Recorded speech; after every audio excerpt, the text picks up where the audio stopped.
할렐루야. 오늘도 예배를 사모하는 마음으로 또 은혜를 사모하는 마음으로 이렇게 오후 찬양 예배에 참석하신 여러분을 주님의 이름으로 환영하고 축복합니다. 옆자리 분들과 이렇게 인사하시겠습니다. 하나님의 은혜를 사모합시다.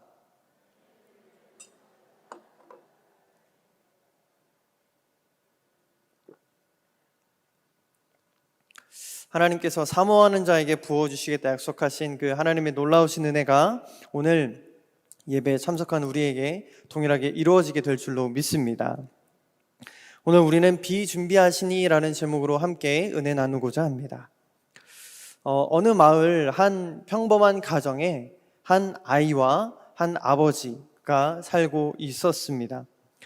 자신과 놀아달라 그렇게 떼쓰고 그렇게 이야기하는 아이에게 아버지는 내일 놀아줄게. 아빠가 지금 너무 바빠. 내일 놀아줄게. 아이야 미안하다. 내일 놀자 하고 그렇게 아이와 약속을 하게 되어지죠.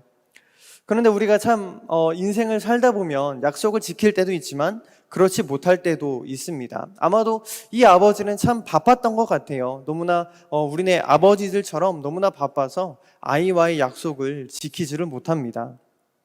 그렇게 아이와의 약속을 지키지 못하고 시간이 흐르던 어느 날 아이가 어느 날 아버지에게 찾아와서 이렇게 이야기했다고 합니다. 아빠, 그때 나랑 놀아주겠다고 분명히 약속했죠. 나랑 약속했으니까 그러니까 나랑 오늘은 바쁘더라도 놀아주세요 라고 이야기를 했다고 합니다. 아버지는 이 아이의 이야기를 듣고 어떻게 했을까요? 아마 자신의 그 바쁜 시간을 쪼개서 너무나도 바빴지만 아이와 약속했기 때문에 그 약속을 지키기 위해서 시간을 내고 아이와 행복한 시간을 보냈다라고 합니다. 이처럼 아이가 아버지에게 놀아달라라고 당당하게 요청할 수 있었던 것, 무엇 때문입니까? 아버지가 아이에게 놀아주겠다고 약속했기 때문에 그렇습니다. 다른 것을 의지해서 요구한 것이 아니라 아이는 아버지에게 자신과 놀아주겠다라고 하는 그 약속을 이루어 달라고 그렇게 간구하면서 그 약속을 이루어 달라고 요청한 것이죠. 그래서 그 아이는 아버지와 행복한 시간을 보낼 수 있었을 겁니다.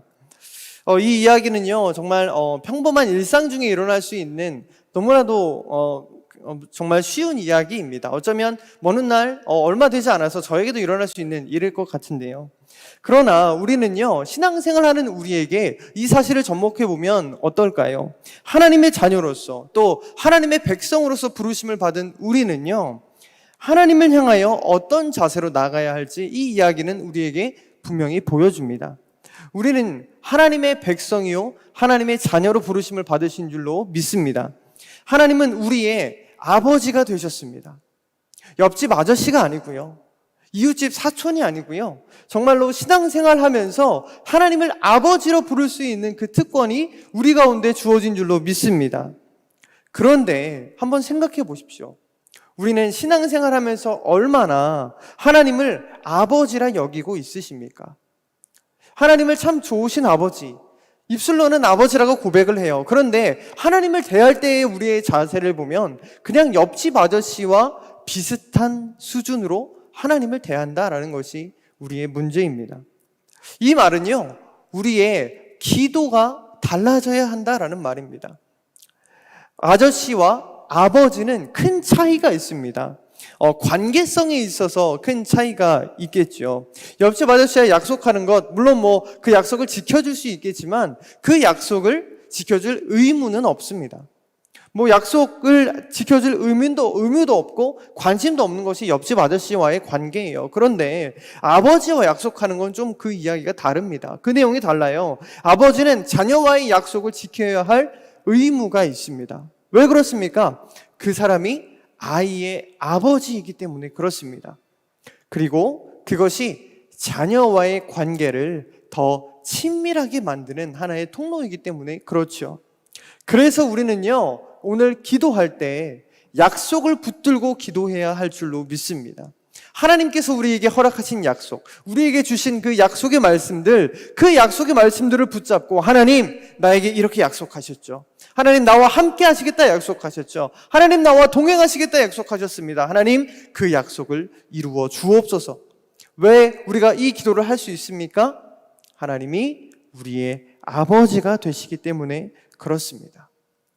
여러분 기억하시기를 바랍니다. 기도는 하나님과의 관계입니다.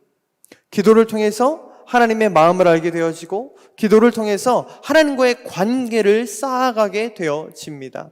여러분 하나님과의 관계는요 그냥 흘러가는 것이 아닙니다. 하나님 앞에 쌓이고 조금씩이지만 조금씩 쌓여서 그 관계가 발달하는 것이지 발전하는 것이지 하나님과의 관계에 있어서 한순간에 한 번에 단번에라는 것은 없습니다.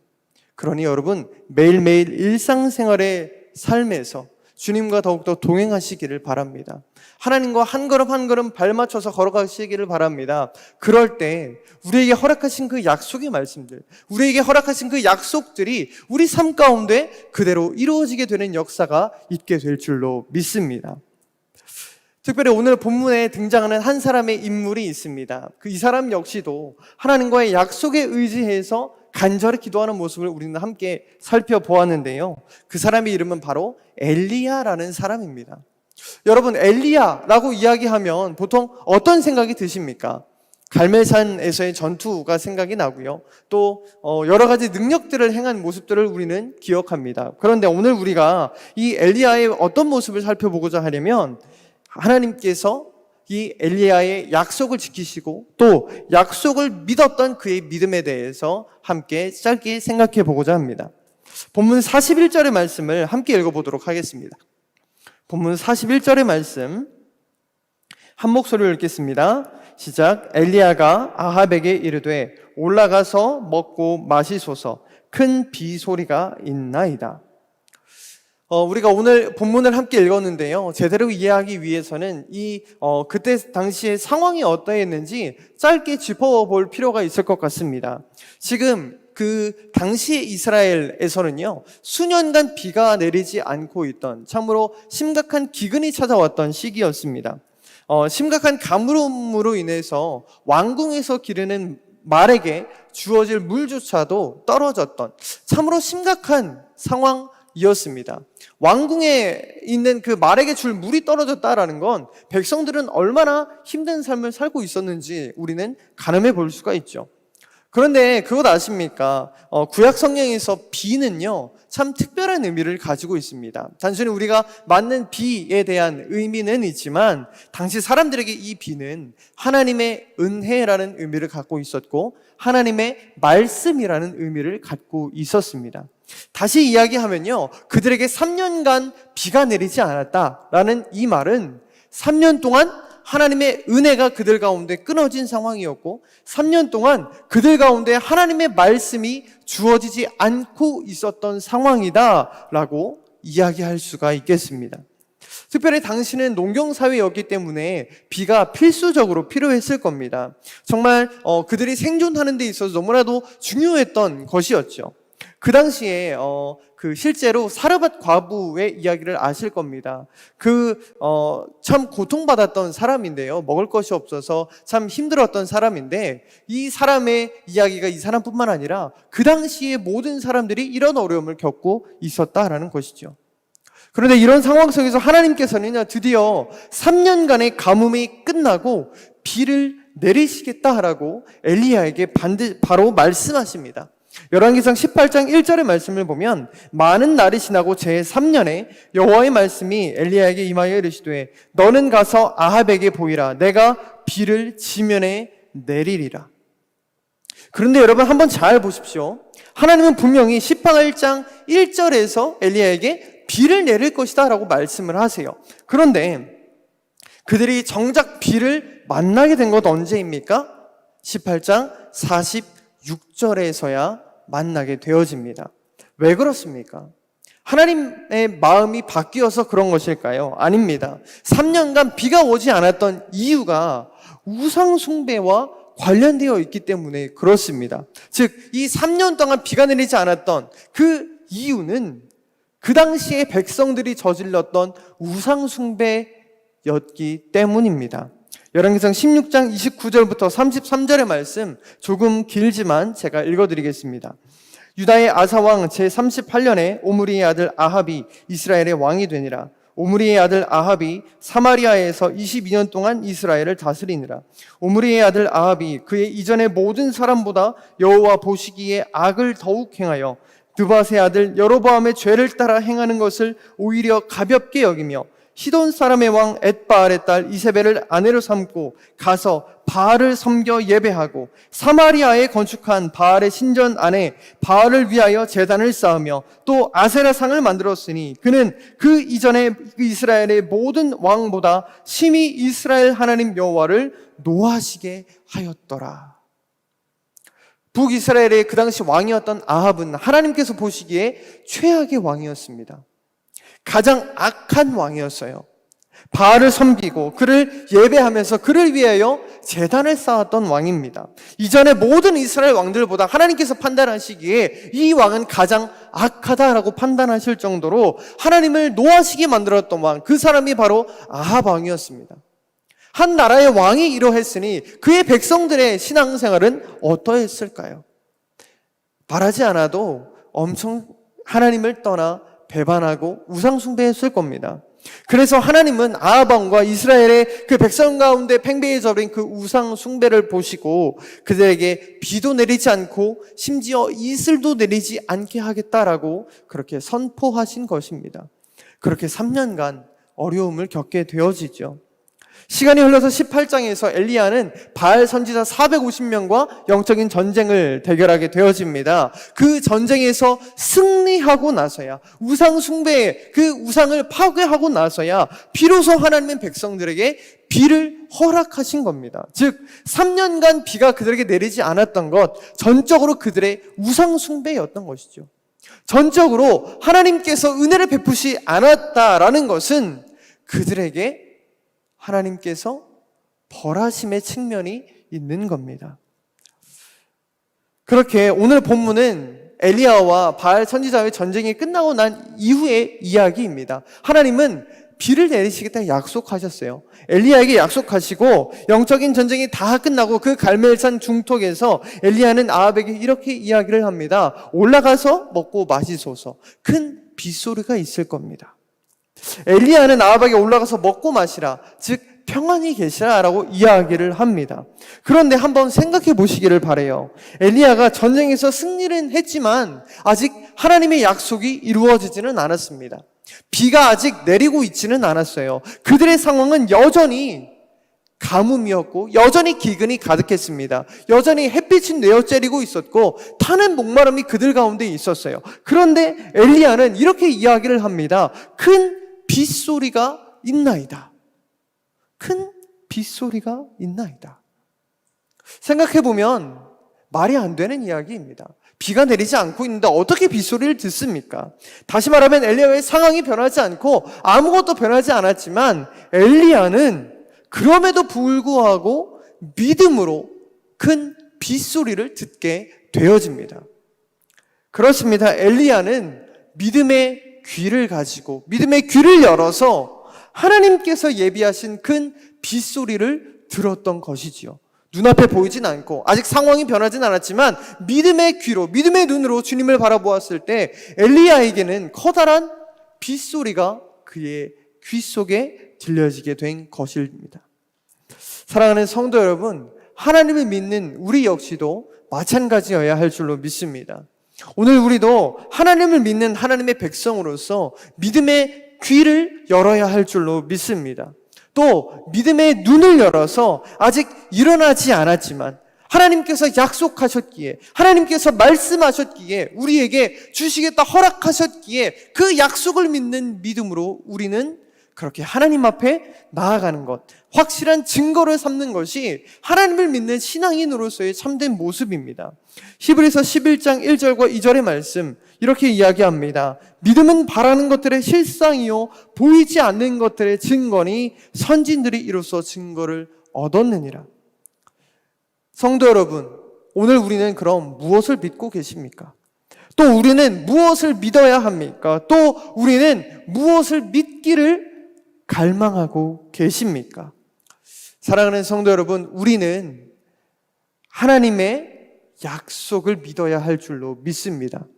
우리의 삶 가운데 은혜의 비를 내리시겠다 약속하신 그 하나님의 약속의 말씀을 굳게 붙잡아야 할 줄로 믿습니다. 하나님은 지금도 여전히 우리의 삶 가운데 베푸실 비를 준비하고 계신 줄로 믿습니다. 영적인 가뭄 가운데 있는 우리에게, 코로나19를 지나면서 참으로 영적으로 메마른 우리에게 하나님께서는 은혜의 소낙비를 내릴 준비를 하고 계십니다. 사랑하는 성도 여러분, 그렇다면 오늘 우리의 영적인 상태는 어떠하십니까? 혹 지금 영적인 가뭄을 겪고 계시지는 않으십니까? 하나님께 이렇게 예배하지만 하나님의 그 은혜가 쏟아지고 있지만 우리의 마음이 너무나 메말라서 하나님의 은혜를 받을 그릇조차 준비되어 있지 않고 계시지는 않으십니까? 구원의 감격이 사라지지는 않으셨어요. 또 우리의 눈에서 눈물이 사라지지는 않으셨습니까? 저 십자가를 바라볼 때에 그 처음 믿었던 그 감격이 혹 잃어버리지는 않으셨습니까? 만약 우리 마음 가운데, 우리 영적인 삶 가운데 메마른 광야와 같은 가뭄을 지나고 있다면 우리 삶 가운데 팽배한 우상을 먼저 내어버리시기를 바랍니다. 먼저 하나님보다 더 사랑하고 섬겼던 우상들을 이 시간 내어버리기로 결단하시기를 바랍니다. 그리고 하나님만 사랑하겠습니다. 하나님만 바라보겠습니다. 하나님의 음성에 귀를 기울이겠습니다. 그렇게 결단하는 우리 귀하고 복된 성도님들 되시기를 바랍니다. 하나님만 사랑하고 하나님의 음성에 귀를 기울이고 이 세상이 아니라 하나님만 바라보기로 그렇게 결단할 때 하나님께서는 우리 이전에 경험하지 못했던 너무나도 놀라운 은혜의 소낙비를 우리 삶 가운데 부어주실 줄로 믿습니다. 오늘 우리 삶 가운데 하나님께서 베푸시는 은혜가 가득 흘러넘치게 되시기를 소망합니다. 그렇다면 우리는 여기서 한 가지 의문이 듭니다.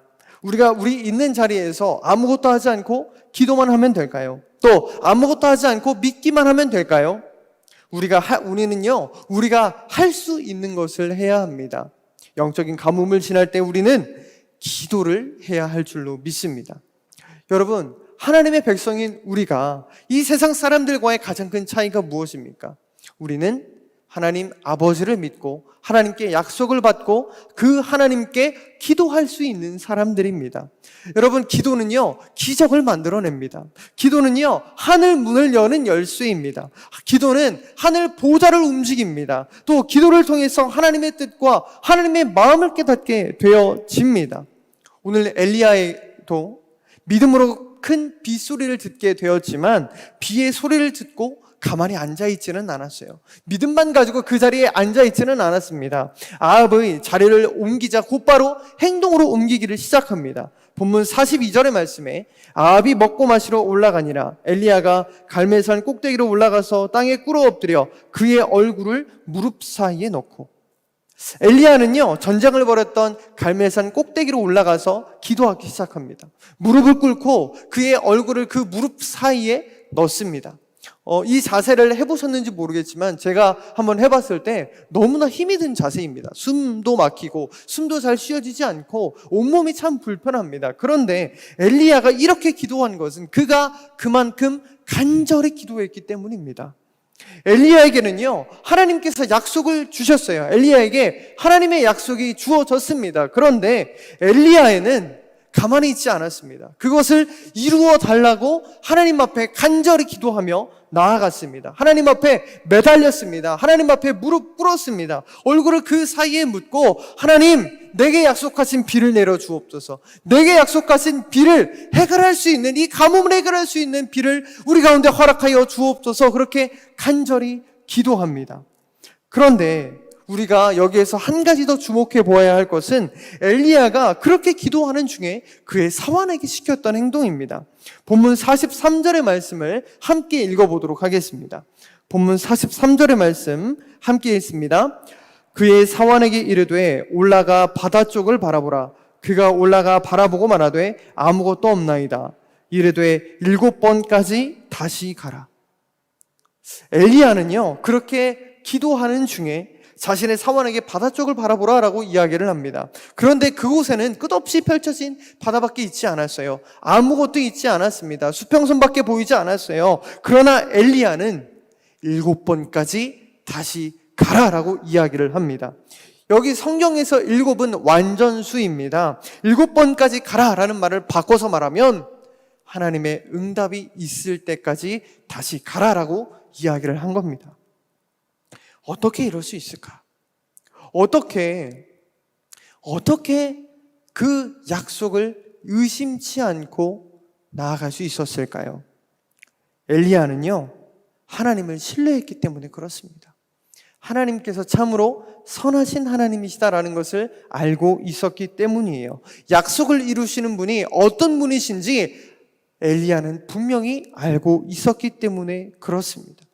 그래서 아무것도 이루어진 것처럼 보이지 않는, 아무것도 없는 그 상황 속에서 다시 가라라고 당당하게 요구할 수가 있었던 것이죠.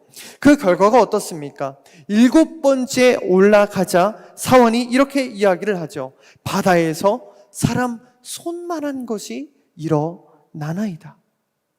사랑하는 성도 여러분, 우리 하나님은 분명 약속을 이루시는 분이신 줄로 믿습니다. 믿으시죠? 그렇다면 이제 우리가 해야 할 것은 무엇입니까?